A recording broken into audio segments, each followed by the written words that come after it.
Students, welcome back to the online class. तो आज हम लोग देखने वाले हैं एरर्स और debugging methods in the program. क्या होते हैं बग्स और एरर्स का पाइथन प्रोग्रामिंग में और उनको कैसे डिबग किया जाता है। तो बिना टाइम वेस्ट किए करते हैं क्लास को स्टार्ट और जानते हैं कि डिबगिंग होता क्या है। तो डिबगिंग एक्चुअली क्या होता है, प्रोग्राम में जब बग्स आ जाते हैं उनको रिमूव करने का जो प्रोसेस होता है उसको कहते हैं debugging. Bugs means error in the program, कोई भी ऐसा एरर जो प्रोग्राम में इंटरवेंशन आ रहा है या फिर डिसरप्शन क्रिएट कर रहा है जिससे कि आपको करेक्ट आउटपुट नहीं मिल पा रहा है, वो होता है बग। अब इन बग्स को रिमूव कैसे किया जाए, तो इन बग्स को रिमूव करने के लिए हमें कोड्स को रेक्टिफाई करना पड़ता है ताकि कोड रिजॉल्व हो सके और बग रिमूव हो सके। बग की बात करें तो मैं एरर की बात कर रही हूँ कि बग को रिमूव करने के लिए हमें कोडिंग को रेक्टिफाई मीन्स मॉडिफाई कुछ करना पड़ता है ताकि हम कोडिंग क्लीन कर सकें और कहीं पे भी अगर मेरा सिंटैक्स सिमेंटिक कोई भी टाइप का एरर आ रहा है तो उसको रिजॉल्व कर सके। अब देखते हैं कि किस किस टाइप के एरर्स आपको मिल सकते हैं आपकी प्रोग्रामिंग में। आप पाइथन की प्रोग्रामिंग करते हो तो सबसे पहला है compile time error. Compile time error ये कब आता है, ये तब आता है जब आपने प्रोग्राम लिख दिया और उस प्रोग्राम को सेव कर दिया। अब उस प्रोग्राम को आप एग्जीक्यूट करवा रहे हैं, रन करवा रहे हैं, कंपाइल करवा रहे हैं by pressing F5 which is a shortcut की। अगर आप उसको रन करवाते हैं तो जो एरर आपको प्रोग्राम में मिलते हैं जिसमें कि कहीं ना कहीं आपने रूल्स के वायलेशन किए होंगे, कहीं पर सिंटैक्स सही नहीं लिखा होगा, तो वो सारे एरर्स कंपाइल टाइम एरर्स होते हैं। लेकिन कंपाइल टाइम एरर्स के भी दो कैटेगरी होती है।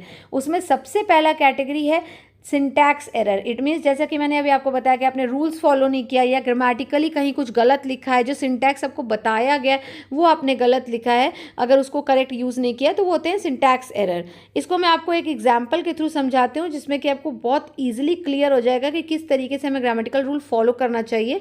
तो आप देख सकते हो मैंने यहाँ पर लिखा है x less than minus Y into Z which is grammatically wrong, क्योंकि ऐसा कोई रूल ही नहीं है। इट मीन्स कि जो लेस देन माइनस है ये कोई भी टाइप का ऑपरेटर नहीं है, मीन्स ये ऑपरेटर एग्जिस्ट ही नहीं करता है पाइथन में।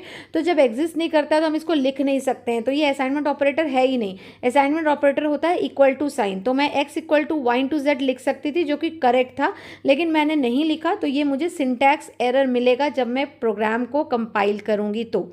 तो ये होता है सिंटैक्स एरर। आई होप आपको समझ में आ रहा है। तो सेकेंड है सिमेंटिक एरर। अब सिमेंटिक एरर क्या होते हैं, सिमेंटिक एरर मीन्स कि कभी कोई स्टेटमेंट या एक्सप्रेशन मीनिंगफुल ना हो, उसका कोई मतलब मीनिंग ना निकल रहा हो, तो वो सिंटैक्टिकली करेक्ट नहीं होगा। जैसे कि मैं यहाँ पे अगर लिखती हूँ सीता प्लेस गिटार तो वो करेक्ट है, बट अगर मैंने लिखा guitar place Sita so that is incorrect. अब इसको हम पाइथन के एग्जाम्पल में समझते हैं कि कैसे सिमेंटिक एरर आपको मिल सकता है। तो पाइथन के प्रोग्राम में सपोज कोई भी ऐसा एक्सप्रेशन आपने लिख दिया है जो कि आपने ऑपोजिट लिखा है, जैसे कि आप देख सकते हैं मैंने लिखा है x into Y equal to Z. जो एक्सप्रेशन हम लिखते हैं वो हमेशा असाइनमेंट ऑपरेटर के बाद होता है, मीन्स वेरिएबल फिर assignment operator and then expression, वो हमेशा राइट साइड में होता है। मैंने लेफ्ट साइड में लिखा विच इज़ रॉन्ग, तो मुझे सिमेंटिक एरर मिलेगा जब मैं प्रोग्राम कंपाइल करूँगी।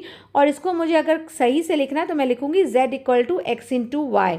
सो you can see on screen कि इस तरीके के एरर आपको कंपाइल टाइम के टाइम पे मिलेंगे। जब आप प्रोग्राम को कंपाइल करेंगे तो जो एरर मिल सकते हैं वो होते हैं सिंटैक्स और सिमेंटिक्स।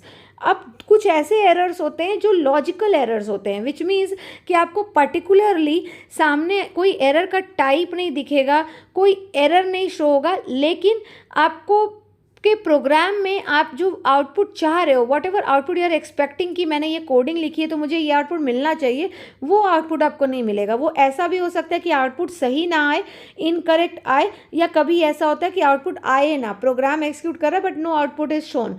तो इस तरीके के जब प्रोग्राम्स आते हैं, इट मीन्स आपके एल्गोरिदम जो आपने इंप्लीमेंट किया है, कहीं पे जो लूपिंग लिखी है, कहीं पे स्टेटमेंट लिखा है, कहीं ना कहीं आपने कुछ गलत किया है जिसको आपको प्रिवेंट करने की ज़रूरत है। आपके एल्गोरिदम में, आपकी कोडिंग में कहीं गलती है जो कि आपको पता नहीं चल रहा है, लेकिन लॉजिकली वो आपको आंसर जो है गलत प्रोवाइड कर रहा है। तो इस टाइप के एरर्स को हम लॉजिकल एरर्स के नाम से भी जानते हैं। तो अब स्टूडेंट आप ये जानते हैं कि लॉजिकल एरर्स में मतलब किस टाइप के आपको एरर मिल सकते हैं, मीन्स मैसेज क्या आ सकता है। तो अगर कभी भी आप प्रोग्राम रन कर रहे हैं, मीन्स इसके अंदर रन टाइम एरर्स के नाम से ये कैटेगरी बताई जाती है, जिसमें कि एरर जब एग्जीक्यूशन के टाइम पे आ रहा है तो आपको मैसेज मिल रहा है रन टाइम, जब आप एक्सिक्यूट करवा दे रहे हैं प्रोग्राम तो आपको आंसर मिल रहा है crashed, system crashed, program crashed और एबनॉर्मली टर्मिनेटेड।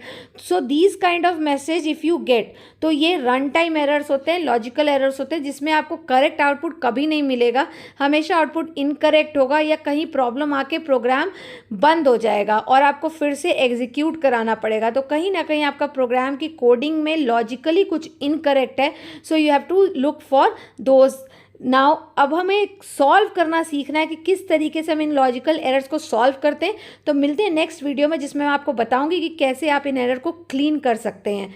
Thanks for